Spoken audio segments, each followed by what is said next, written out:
मूर्त्या आहेत ह्या मित्रांनो सगळ्या. तुम्ही जर बघू शकत असाल मूर्त्या आहेत, दारूचे ग्लास पडलेले आहेत, अक्षरशः काचा फोडलेल्या आहेत बिअरच्या. ही नंदी महाराजांची पुरातन वास्तू आहे, ही लेणी आहे.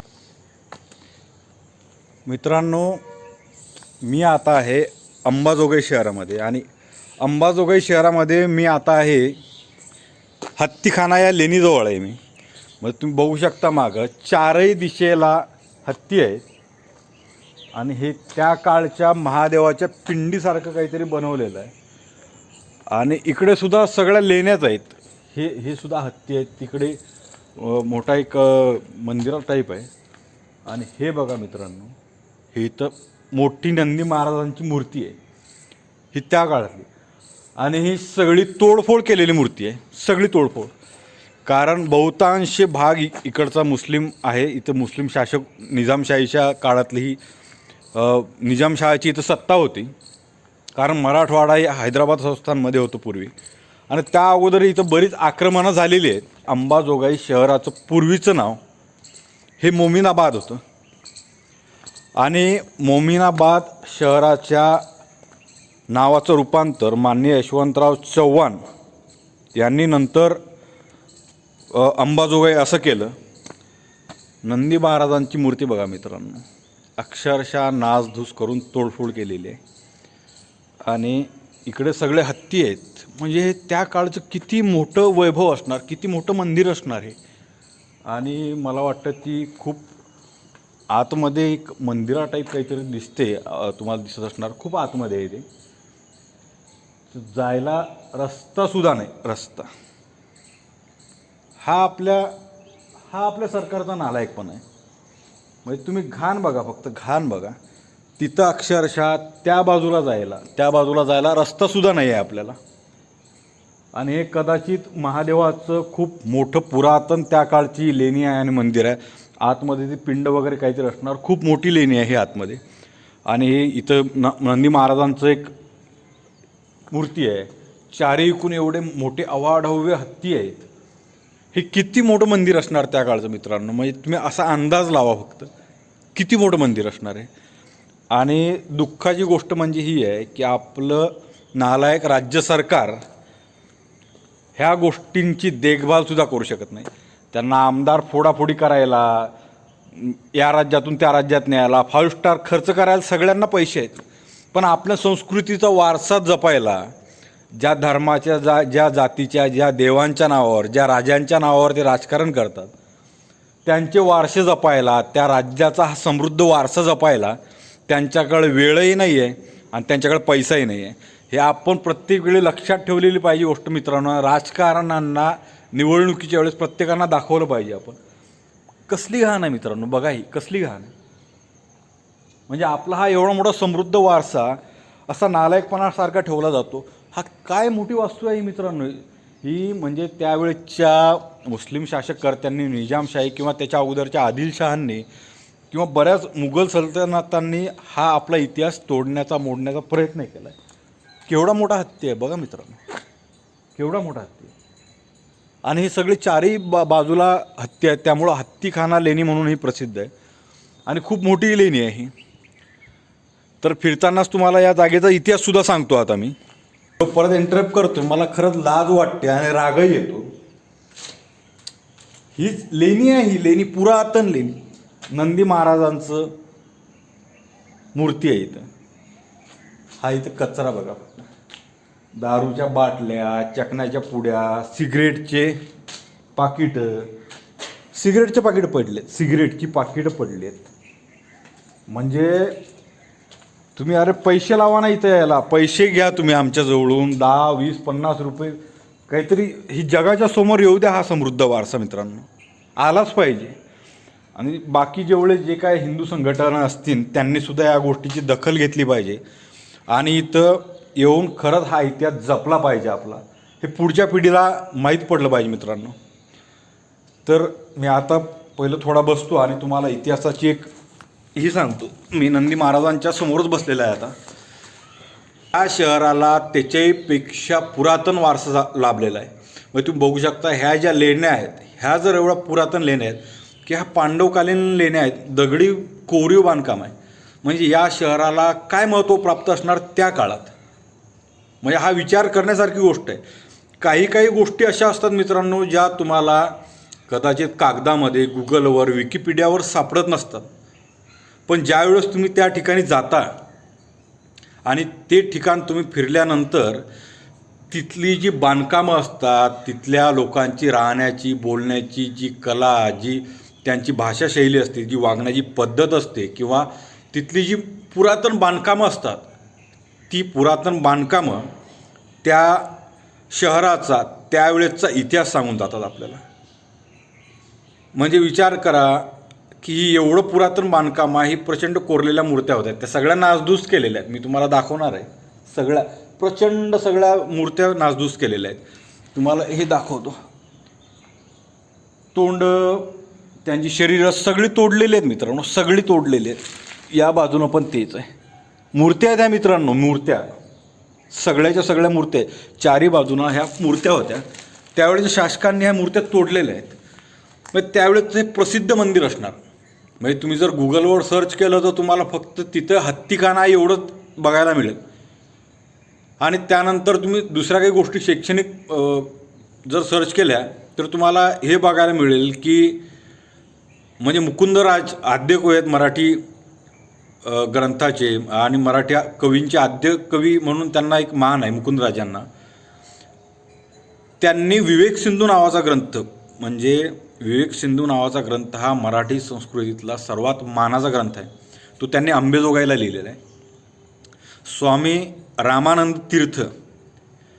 रामानंद तीर्थांनी मराठवाडा मुक्तीसंग्रामाची जे चळवळीची सुरुवात आहे ते अंबाजोगाईला पहिली मराठी शाळा बांधून केलेली आहे. आणि अंबेजोगाईलाच मराठी भाषेचा उगम झाला आहे हे सर्व भाषातज्ञांनी मान्य केलेलं आहे. मग किती समृद्ध आणि किती मोठा इतिहास आहे मित्रांनो आपला.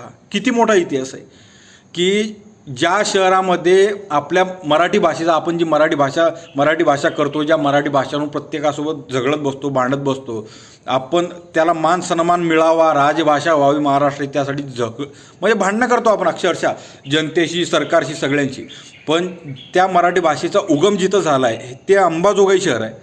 त्या अंबाजोगाई शहरासाठी आपण का भांडत नाही? आपण त्या अंबाजोगाई शहराच्या संस्कृतीसाठी, या खोडसाळपणासाठी केलेल्या या लेण्यांच्या नासधुसीसाठी का झगडत नाही?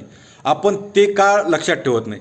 तर तेव्हाचे जे तत्कालीन कुलगुरू होते श्री नागनाथ कोतापल्ले, तर मराठी भाषांमध्ये ते खूप मोठे लेखकसुद्धा होते आणि कवीसुद्धा होते. त्यांची मराठी भाषांमध्ये खूप मोठी मोठी लेखन प्रसिद्ध आहेत. त्यांनी महाराष्ट्र शासनापुढे प्रत्येक वेळी पुरावे सादर केले आणि पहिलं मराठी भाषा विद्यापीठ हे अंबाजोगाईमध्ये सुरू व्हावं यासाठी त्यांनी लढासुद्धा दिला. कारण मराठी भाषेचा उगम इथून झाला तर साहजिक प्रत्येकाची अशी एक हे होती की त्यांनी मराठी भाषेचं विद्यापीठ हे अंबाजोगाई शहरात करावं. मग तरीही मराठी भाषेचं विद्यापीठ हे मुंबईला का स्थापन केलं? म्हणजे या विचार करण्यासारख्या गोष्टी आहेत मित्रांनो. मराठवाडाची जी सांस्कृतिक राजधानी आहे हे अंबाजोगाई शहर आहे.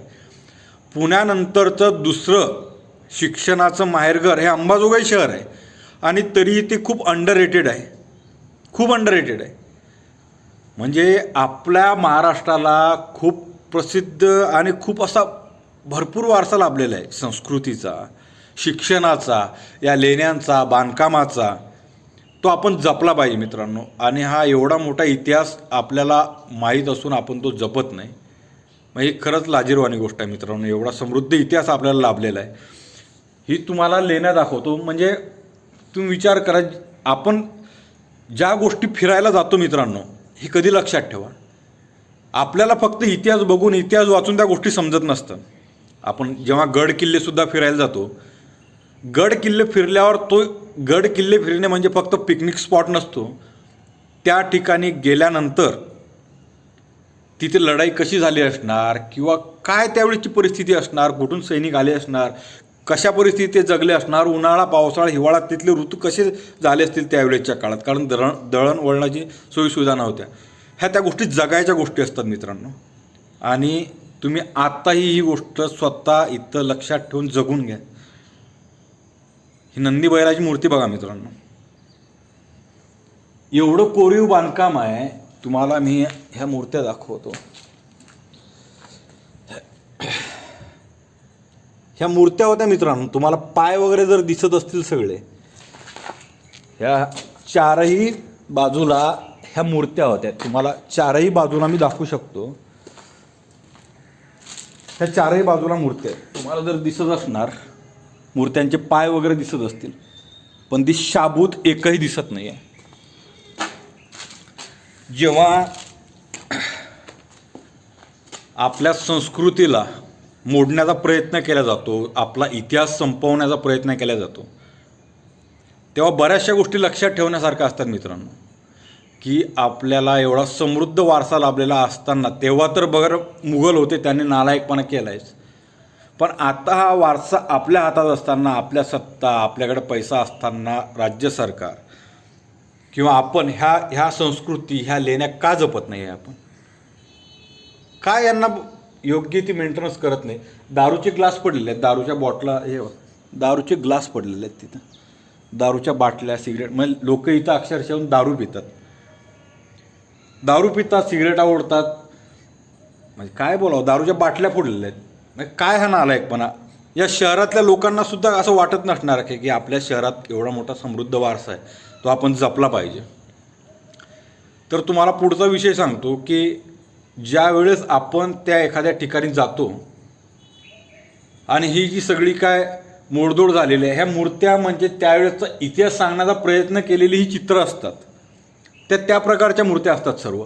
म्हणजे प्रत्येक, मी आता डोळ्यांनी बघू शकत आहे की काही काही गोष्टी अशा समजतात की थोडाफार त्या काळातली जीवनशैली किंवा त्या काळातले प्राणी, त्या काळातला इतिहास, त्यांचा गौरव त्या कोरीव बांधकामातून तो सांगण्याचा प्रयत्न केलेला असतो.